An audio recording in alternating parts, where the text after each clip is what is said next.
I think you're going to absolutely love my next guest today. Her name is Georgia Lashman.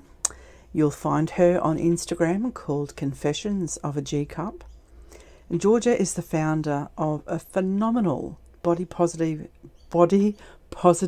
event based in Brisbane, Queensland, Australia, called the Big Boobie Bash. And I went along. This was the first time I've been to an event like this. I was blown away by the energy, the laughter, the generous vibe in the room. Like Georgia had arranged all these beautiful gifts in a gift bag for the attendees, including the Spicy Boudoir. We donated a huge hamper for one of the major door prizes, and it was just incredible. If you have a look through our Instagram feed and also at Georgia's Confessions of a G Cup, you'll see some amazing video of ordinary women strutting their stuff down a runway. Some of those women had never ever done anything like that before, and here they were in lingerie and togs or bathers or swimming costumes, whoever you like to call it. For us Queenslanders, it's togs. And I cannot wait for the next event. So come on, have a listen. Georgia's great. She's really cracked onto something here. And as I said, I'm really excited about going to the next event. Thank you for joining the Maven's Private Diaries, brought to you by thespicyboudoir.com, purveyor of high-quality, premium body-safe pleasure products for the over 50s and people living with a disability. Hi, my name is Susan, and these are my private diaries. Occasionally I will host a guest speaker or read out someone else's diary, with their permission, of course. Content warning. This podcast contains the occasional swear word, lewd comments and discussion around sex. Warning, warning. You will no doubt hear the emotional pangs of a woman who has lost her libido to menopause. Listen at your own risk and enjoy. Hi everybody, it's Susan. Thanks for joining us again today. I'm speaking with the delightful Georgia Lashman, who is the founder of the Big Boobie Bash here in Brisbane. And I was so lucky to actually go along to the event this year because COVID, really has shat on so many things. So hi, Georgia. I'm really excited that you're here having a chat with me today. How are you?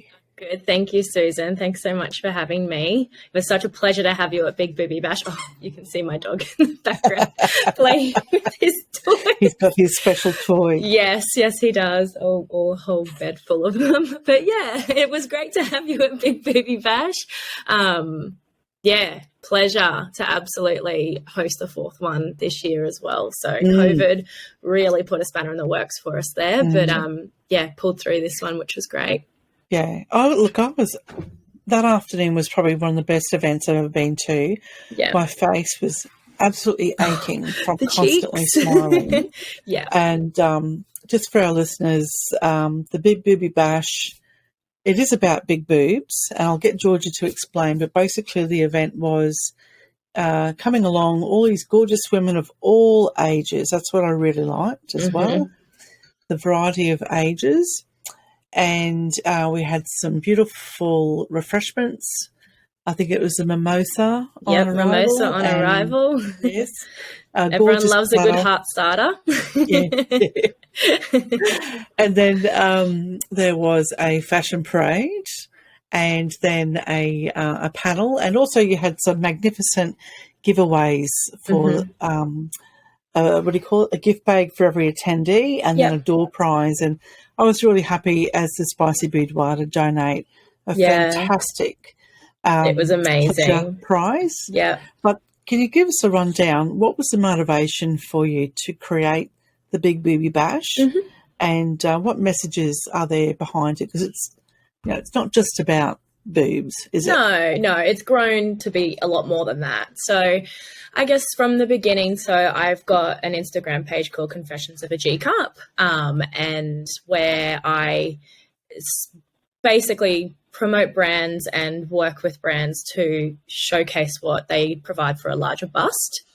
So basically my boobs are the model for these companies, which is really great. I like that.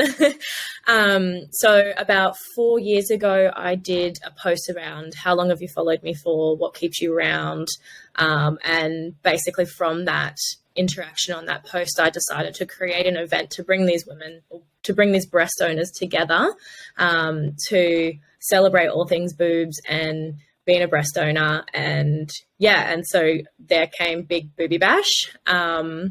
So the one that I hosted in February of this year was the 4th event that I hosted, and it was the biggest one. So a nice big thanks, COVID. You're done. You're done. Yeah. So this one was the 4th one. It was the biggest event that I held, biggest space we've had as well. I've hosted in, and there was around 80 breast owners came to that event. Yeah, so I'm pretty proud of it. Yeah, from that event, I got to meet the gorgeous Maya Monte, who was one of your performers. Yeah.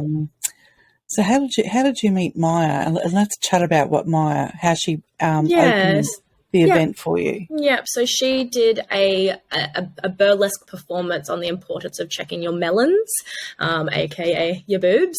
So from the last Big Boobie Bash that I hosted, I had a family friend demonstrate how to check yourself for breast cancer. She is a breast cancer survivor. And so from that demonstration, my auntie actually found breast cancer in her breast. Yeah, so she went through all the treatment, but that made me realize, it was so close to my family that it's so important, because people don't check, and it's so easy to do so.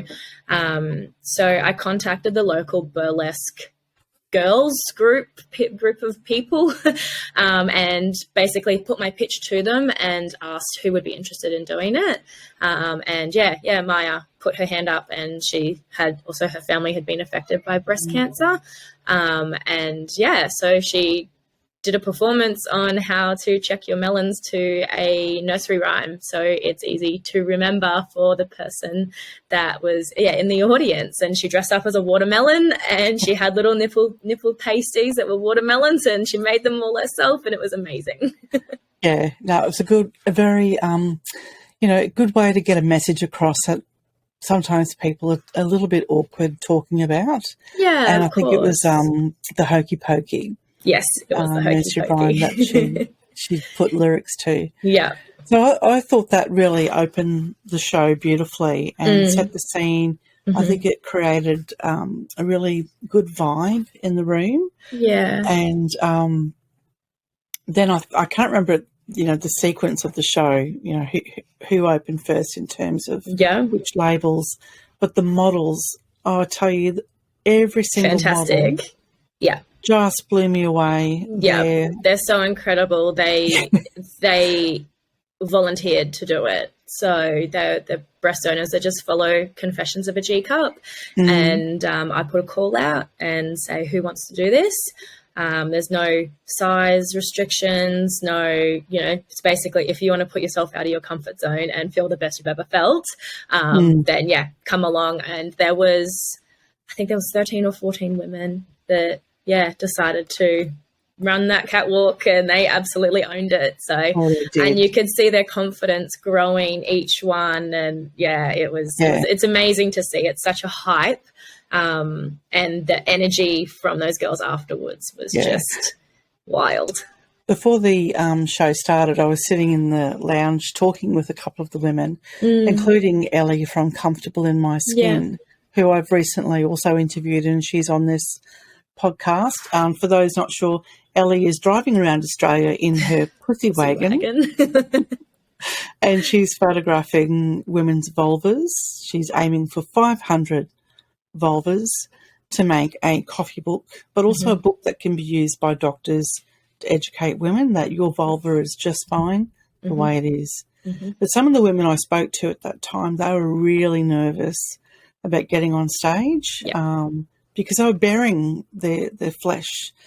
And I just know from observing And I'm a larger person. I've got plenty of cellulite, plenty of wobbly bits. I guess I've reached a point in my life where I just don't give a shit anymore what people think about the size of my bum or how much cellulite. Like, I'll go and get my kid off at the beach. Yeah, good. Gladly, like a public beach and a free beach. Yeah. You know, Yeah. I just don't care. It's not important, but I can understand how it impacts people's confidence. Yeah. And from someone sitting, you know, watching these women, I can tell you every costume change, they lifted higher and higher and higher.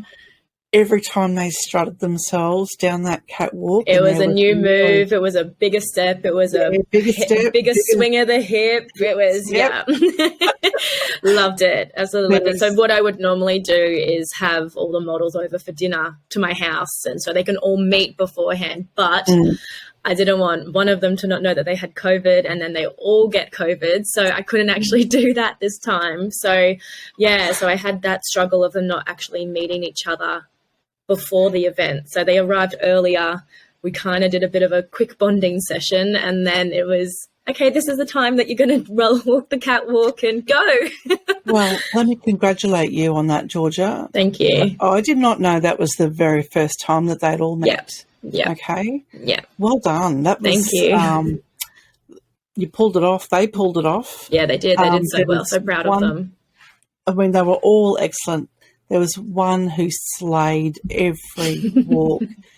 And I think you know who I'm going to say. Yes. That was, is it Rosine? Rosie, or yeah, Rosie, yeah. Rosie. Wow, that woman has got some moves. Yeah. I was lucky to get her on video, and she's actually on my Instagram reel rocking her swimwear. Yeah. The confidence that she just exudes, it's contagious. And it's amazing. I wish I could dance like her. I know, me too. She was incredible. And I'll make sure that all these, you know, those images that Georgia's got on her Instagram account and so forth are linked in here. But yeah, that was a fantastic event. And then after the catwalk had finished, then we all got together. And I think this is when, you know, the vibe changed again. Yeah. And I like using that word vibe because I sell vibrators. But there was a closeness. All the women got together and we sat down and we listened to everyone's stories on the panel. And it was much different vibe from the last panel that we had. It was probably a bit more serious, which was really nice. And while the discussion on the panel went for quite some time, we actually ran over the event by an hour and a half. So note that one for the next event, maybe make it a little bit longer or stick to the time frames. But yeah, it was nice from the venue to actually let us to have that extended time. But yeah, I mean, it was just so engaging. I mean, the next one, I definitely want some more question time from the audience because I don't think we got enough of that. But it's still so engaging, and hearing these people's stories of how they've come to a point of where they are. So like I had Ellie from Comfortable in My Skin, and she's predominantly vulva positivity, but she also is just basically body positivity, human empowerment, you know, do what you want to do because it's what you want to do. And she's just her energy is just so captivating, and she's amazing. And we had Kirby Sam, who is an influencer, a plus size influencer, model, advocate. She's incredible. She's a very close friend of mine as well. So it's nice to hear her side of the story and be a proud friend, also like seeing her captivate the audience with her story too. And we had Rachel Calvert from Marvel Lane, who's a bigger busted swimwear label, and she's branched out into lingerie as well as clothing. And she's, you know, just had a child. And so she's navigating the world of motherhood and her breasts growing due to breastfeeding and running a business and, you know, maintaining life and some sort of sanity. And then we had my makeup artist, Julia from Cork and Contour, who stepped in at the last minute because I did have a sexologist, Naomi Hutchings, who was meant to be on the panel, but she caught COVID and she couldn't actually attend the event. So Julia actually stepped in on the day. She was doing my makeup, and I got the text from Naomi, and I was like, "Hey, Jules, you want to do this?" She's like, "Okay." So she's actually a makeup teacher at a school, but she also created Australia's first boozy makeup lesson as well. So it's like cork and chroma, but she does cork and contour, so for your face.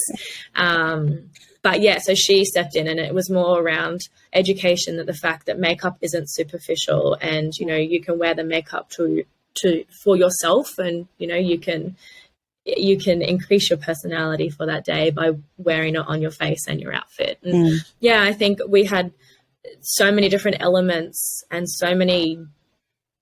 It was just all worked well and all gelled together, and the panel bounces off of each other, and then one person asks a question on the audience, and then another person asks a question, and it just becomes so captivating and trying to figure out how to make that work the whole time without the audience losing interest is trying to find that happy medium there. But yeah, it was really good.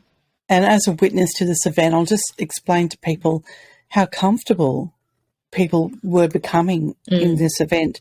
Women were sharing their stories about orgasms and not having an orgasm. And there was one lady who was, I think, 29 and said she'd never experienced an orgasm. And to say that publicly in front of a group of women that strangers, you don't know, I think, it's such a safe, sacred space. Yeah. Yes. It really became this holy sacred event that time, and I'm really looking forward to the next one, Georgia. Thank you. When do you have one planned? I haven't done that yet. I'm thinking, I was wanting to do them as an annual event, but I do need to do something in the interim, whether it's a Big Boobie Bash, or I'm thinking maybe a Big Boobie Brunch and having something a little bit different. Yeah, but I'm not entirely sure how to make that work yet, but to be advised. Maybe we should put our heads together. Yeah, stay tuned. Have a few ideas. Oh, how good. Yes, we will connect. Yeah, well, look, I'm absolutely delighted that I've met you, and I'm looking forward to supporting you in this event, because I just thought it was, it's something that Brisbane and other cities like Sydney, Melbourne, country towns need something like this as well. Yeah, I'd love to take it interstate. Oh, yeah, it'd be fabulous. And you're right, bigger busted women do have difficulty finding correct, fitting bras, clothing, dresses. Yeah.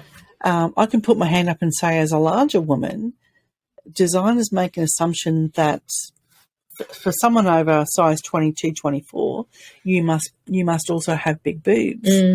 I don't. Yeah. I've got a C and a B. Yeah. Of different shapes, and I'm always struggling to find something that fits. Yeah. So maybe there's going to be, a mid-boobie bash one day. Well, I don't know. Big Boobie Bash is a bit of a play on words. If you've got boobs, you're welcome. Yes, so, welcome. Yeah. It's, just because you have a larger bust or a smaller bust, you still probably have experienced very similar stories developing breasts and building that relationship, whether you have a small bust and you want a bigger bust, or you have a big bust and you want a small bust, or you're over sexualized, or you feel like you're not sexualized enough. Like, there's so many everyone has their own story, and working on yourself and your relationship with your breasts can make you definitely feel more positive about them and how they look and how they make you feel. And I mean, there's surgeries to enhance that or decrease that as well. So, you got boobs, you come to Big Boobie Bash. And you have a great time and you meet like-minded women. I certainly did. Yeah. So, just Georgia, very proud of everyone that comes at this event. The one in February, I found that the age group was much older. Which was amazing. And I reckon there was probably about 10 people there that were by themselves. And that's incredible for women to do, put themselves in a position where they have no idea what it's about. They've only read something on the internet and seen videos and photos and have put themselves out of their comfort zone and agreed to let themselves go to something that they've got no idea about. And that's fucking amazing that people have done that. It's so cool. I love it. Well, I would I ask my friend, you came by yourself. Yeah, well, actually, one of the women that were there on their own, I became friends with. We just chatted the whole event. Yeah. And found we had a lot in common, particularly in business. Yep. And, her name's Angela. Hello, Angela. Oh, yes, good. And, I can't wait. I think you've got so much opportunity to use the energy from that event, even though, it was in February, bring everyone together again for that brunch. Yeah. Or to have a catch-up online. It really was an outstanding event, Georgia. And thanks so much. And congratulations. You should be very proud of yourself for achieving that. Thank you, Susan. I appreciate that. Thank you. Well, look, thank you for coming on today. I didn't want to make this about sex. Just it was boobs. The boobs are part of it a little bit. But I really wanted the world to know more about the Big Boobie Bash. Yeah. And to, connect and get your message out there. Thank you. Yeah, if anyone has any questions specifically relating to it or how they can host something similar, definitely up for chatting. So just reach out. Yeah, and we'll make sure everything's in the show notes. Yeah, thank you. All right. Thanks a lot, Georgia. I'll talk to you again soon. Sounds great. Thank you. Bye. I can't wait for Georgia to have another Big Boobie Bash. It really was an incredible event. The room was full of women who all connected together. I mean, they may not have had conversations directly, but when we sat down for the panel, everybody was in the moment. And I'm so pleased that the Spicy Boudoir was able to donate one of the main door prizes for the event. Now, if you enjoyed my chat with Georgia, I spoke to two other women I also met at the Big Boobie Bash. There's Ellie Sedgwick from Comfortable in My Skin. Her interview with me is called 500 Vulvas because she's driving around Australia taking photographs of 500 vulvas. And she's going to make this fabulous copy book for women to flip through and look at other women's flaps. And she's also a very big advocate for body positivity. Another advocate for body positivity and definitely breast cancer awareness is the gorgeous Maya Monte, who I interviewed recently as well. Maya's a fabulous upcoming burlesque star, and I encourage you to either watch or listen to to our interview where she talks about her Check Your Melons performance. Well, thank you again for tuning in. Hope to see you next time. Thank you for listening to the Maven's Private Diaries. I hope you enjoyed today's episode and took away some wisdom, chuckles, or inspiration. Let me know your thoughts, either positive or constructive. You could leave me a review on your listening app. So this podcast is the property of Susan Jarvis, me, the Maven. For inquiries, please visit www.thespicyboudoir.com.